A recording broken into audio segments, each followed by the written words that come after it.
आज के इस लेक्चर में हम एक शॉर्ट स्टोरी को डिस्कस करेंगे जिसका नाम है द लास्ट लीफ। इसको ओ हेनरी ने लिखा था। ओ हेनरी ये इनका रियल नेम नहीं है। अगर हम इनके रियल नेम की बात करें तो इनका real name William Sydney porter था, लेकिन हम इन्हें ओ हेनरी के नाम से जानते हैं। ओ हेनरी इनका पेन नेम था और ये अपने पेन नेम से ही फेमस हो गए। द लास्ट लीफ को स्टार्ट करने से पहले मैं आप लोगों को सारे एग्जाम पॉइंट बताना चाहूंगा ताकि आपको एग्जाम में उनसे मदद मिले। सबसे पहला पॉइंट ये है कि जो लास्ट लीफ है इसको 1907 में पब्लिश कराया गया था। ओ हेनरी ने इसे अर्ली 20th सेंचुरी में लिखा था। अगर इसके जोनरा की बात करें तो ये अपने आप में एक शॉर्ट स्टोरी है।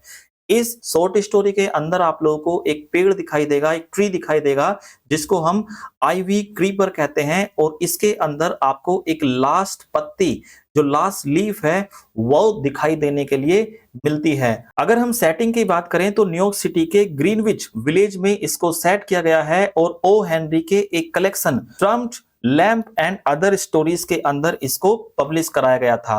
अब मैं आप लोगों को इसके कुछ कैरेक्टर्स के बारे में बताऊंगा। सबसे पहला कैरेक्टर है जॉन सी। जॉन सी एक यंग आर्टिस्ट है और कैलिफोर्निया से बिलोंग करती है। इसका एक सपना है कि ये कभी इटली जाए और वहां पर बे ऑफ नेपल्स की पिक्चर को ये बनाए। दूसरा कैरेक्टर इसमें सू है। ये भी एक यंग आर्टिस्ट है और जॉन सी की क्लोज फ्रेंड है। इसमें एक बैरमैन नाम का कैरेक्टर मिलता है जो 60 सालों का है और हैवी ड्रिंकर है। ये एक फेल्ड आर्टिस्ट है, लेकिन इसका एक सपना है कि ये अपनी जिंदगी में कोई ना कोई मास्टरपीस को बनाए।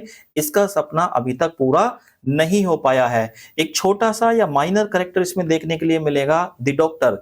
इसे हम इस शॉर्ट स्टोरी के अंदर द डॉक्टर के नाम से ही जानेंगे। कोई स्पेसिफिक नाम इसको नहीं दिया गया है। जॉन सी और बैरमैन की तबीयत जब खराब हो जाती है तो यही डॉक्टर उनका इलाज करता है। तो ये सारे के सारे की फैक्ट थे। अब हम इसकी स्टोरी को नैरेट करेंगे। ये कहानी शुरू होती है बसंत ऋतु से। जब मई का महीना होता है, दो लड़कियां एक रेस्टोरेंट जो 8th स्ट्रीट नाम का रेस्टोरेंट था उसके अंदर बैठी हुई होती हैं। पहली लड़की का नाम जो होता है वो सू होता है, जो स्टेट ऑफ मेन से आई है। वो मैगजीन में छपने वाली पिक्चर्स को बनाती है। दूसरी लड़की का नाम जॉन सी है जो स्टेट ऑफ कैलिफोर्निया से आई है और उसका एक सपना है कि वो इटली जाकर बे ऑफ नेपल्स की पिक्चर्स को बनाए। अब स्यू और जॉन सी एक दूसरे से बात करते करते उनको ये पता चलता है कि उनकी जो सोच है वो एक ही जैसी है। चाहे वो आर्ट वाली हो, खाने पीने की हो, कपड़े पहनने की हो, उनकी सोच मिलती है और वो बहुत जल्दी क्लोज फ्रेंड बन जाती हैं। दोनों ग्रीनविच विलेज में एक 3 मंजिले मकान में सेटल हो जाती हैं, लेकिन उसमें जो टॉप फ्लोर है वो सिर्फ इन दो लड़कियों का ही होता है। अब धीरे धीरे समय बीतता चला जाता है। नवंबर का महीना है, ठंड आने लगी है। कैलिफोर्निया नाम की जगह पर एक महामारी फैलने लगी है जिसका नाम है निमोनिया। उस समय पर निमोनिया का कोई इलाज नहीं था। लोग इस बीमारी से पीड़ित हो रहे थे और वो मरते ही जा रहे थे।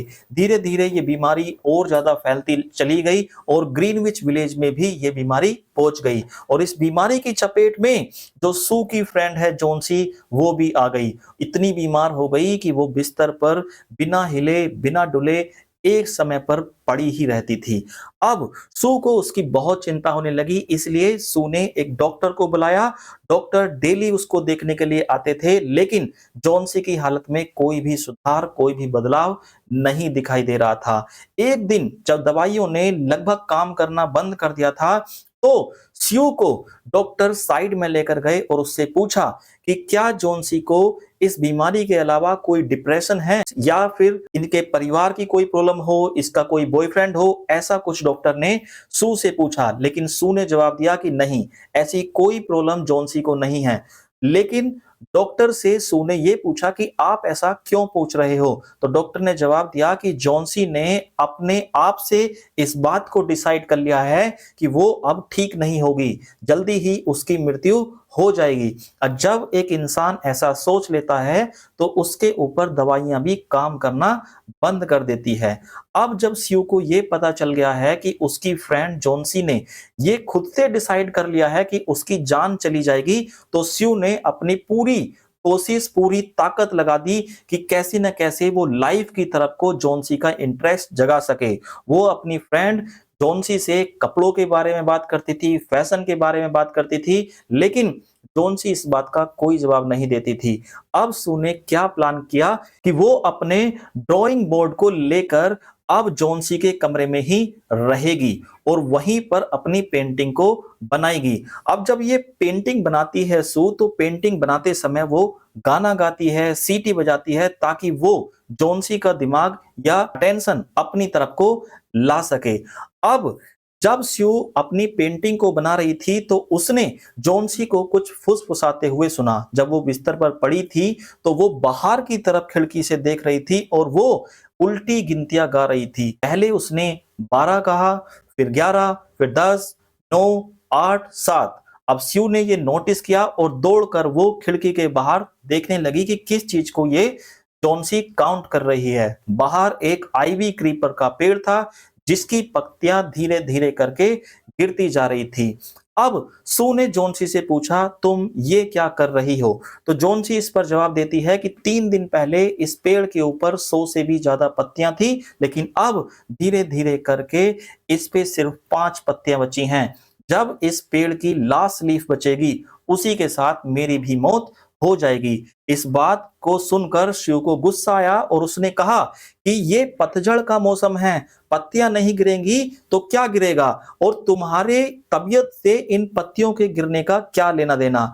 अभी डॉक्टर से मेरी बात हुई है कि तुम्हारी तबीयत में काफी इंप्रूवमेंट है, जोन्सी तुम बहुत जल्दी ठीक हो जाओगी। लेकिन जोन्सी ने इस बात पर भी कोई रिप्लाई नहीं दिया। सू जोन्सी के लिए एक कटोरी सूप भरकर लाती है, लेकिन इस पर जोन्सी ने कहा कि मैं भूखी नहीं हूं, और उधर देखो बाहर खिड़की के वहां पर सिर्फ अब 4 पत्ते बचे हैं। जैसे ही लास्ट लीफ गिरेगी मैं उसके साथ मर जाऊंगी। स्यू जोन्सी के बिस्तर पर बैठ जाती है, उसको समझाती है, उसके माथे को चूमती है और कहती है कि तुम चिंता मत करो, तुम नहीं मरोगी, और मुझसे वादा करो कि अब तुम खिड़की के बाहर नहीं देखोगी जब तक मैं अपना चित्र पूरा नहीं कर लूं।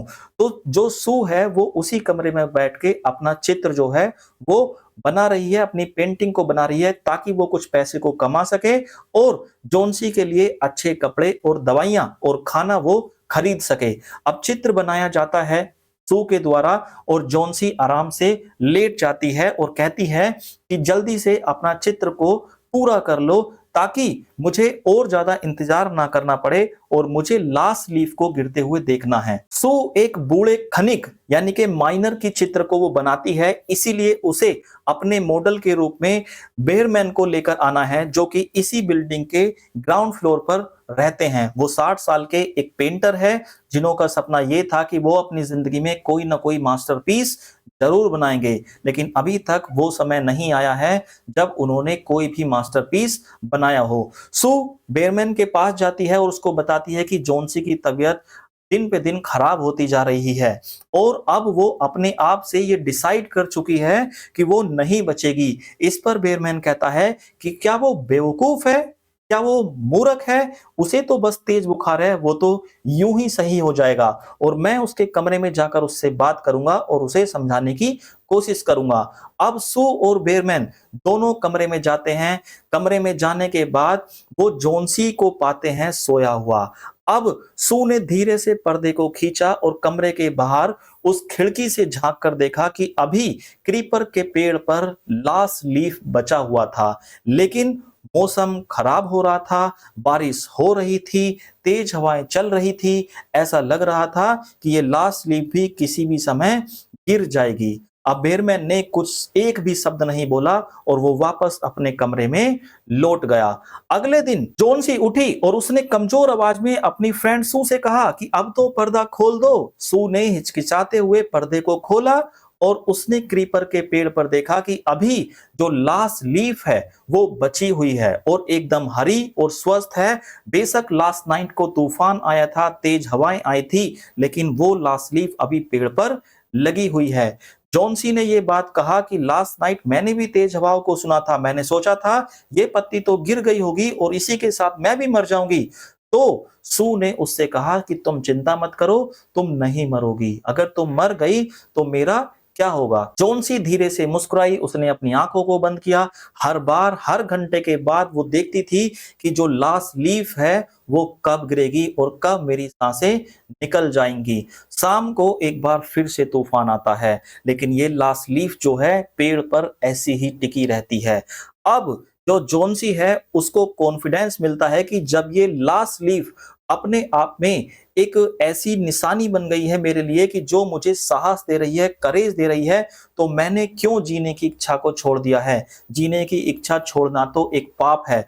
अब उसके अंदर करेज आ चुका है। इसलिए सू से जोन्सी कहती है कि क्या तुम मेरे लिए एक गरम कटोरी भरकर सूप लेकर आ सकती हो? तो जल्दी से सू जाती है और एक गरम कटोरी सूप लाकर जोन्सी को देती है। फिर जोन्सी उससे कहती है कि क्या तुम मुझे मिरर लाकर दे सकती हो? तो सू फिर से मिरर लाकर देती है, जिसके बाद जोन्सी अपने बालों को समझाती है, संवारती है और उसके बाद एक मुस्कुराहट भी सू को देती है। दोपहर के टाइम डॉक्टर आते हैं, जांच करते हैं और वो पाते हैं कि जोन्सी की तबीयत तो बहुत अच्छी तरह से इंप्रूवमेंट की तरफ को चल रही है और जल्दी ही वो ठीक हो जाएगी। अब डॉक्टर सू से कहते हैं कि उन्हें नीचे जाना है ग्राउंड फ्लोर पर, क्योंकि वहां पर बेयरमैन की तबीयत बिल्कुल खराब होती जा रही है। उन्हें भी निमोनिया ने जकड़ लिया है। मुझे लगता है कि अब वो नहीं बच पाएंगे। अगली सुबह सू आई और जोन्सी के बिस्तर पर बैठ गई। जोन्सी के हाथों को अपने हाथ में पकड़ा और सू ने जोन्सी से कहा कि मुझे तुम्हें कुछ बताना है। उसने कहा कि मिस्टर बेयरमैन आज सुबह निमोनिया की वजह से मर गए। वो सिर्फ 2 दिन ही बीमार रहे थे। जब बिल्डिंग की केयर करने वाला पर्सन आया और वो बेयरमैन के कमरे में गया, तो उन्होंने देखा कि बेयरमैन के जूते, कपड़े पूरी तरह से भीगे हुए थे। लगता था कि वो जैसे तूफानी रात में बाहर गए हों। उनके बिस्तर के पास में एक सीढ़ी, जलती हुई लालटेन, फर्श पर कुछ ब्रश और कलर पड़े हुए थे। जोन्सी ने सू से कहा, जरा तुम खिड़की के बाहर देखो, उस आईवी के पत्ते को देखो। क्या तुमने नोटिस किया कि वो पत्ता हवा चलने के बावजूद भी हिल नहीं रहा है? तो उसने कहा कि बेयरमैन उस नाइट को बाहर जाकर इस पेंटिंग को बनाकर आए थे। जो ये लास्ट लीफ है, एक्चुअली ये रियल लीफ नहीं है, ये एक पेंटिंग है जो बेयरमैन ने बनाई थी। उसने इतनी रियल पेंटिंग को बनाया था कि सू और जोन्सी उसे समझ ही नहीं पाए कि ये रियल पिक्चर है या फिर कोई पेंटिंग है। बेयरमैन ने मरने से पहले अपनी जिंदगी का मास्टरपीस बना दिया और वो खुद तो मर गए, लेकिन एक लड़की की जान बचाकर चले गए। आई होप कि ये स्टोरी आप लोगों को समझ में आई है। मिलते हैं अगले लेक्चर में, तब तक के लिए जय हिंद।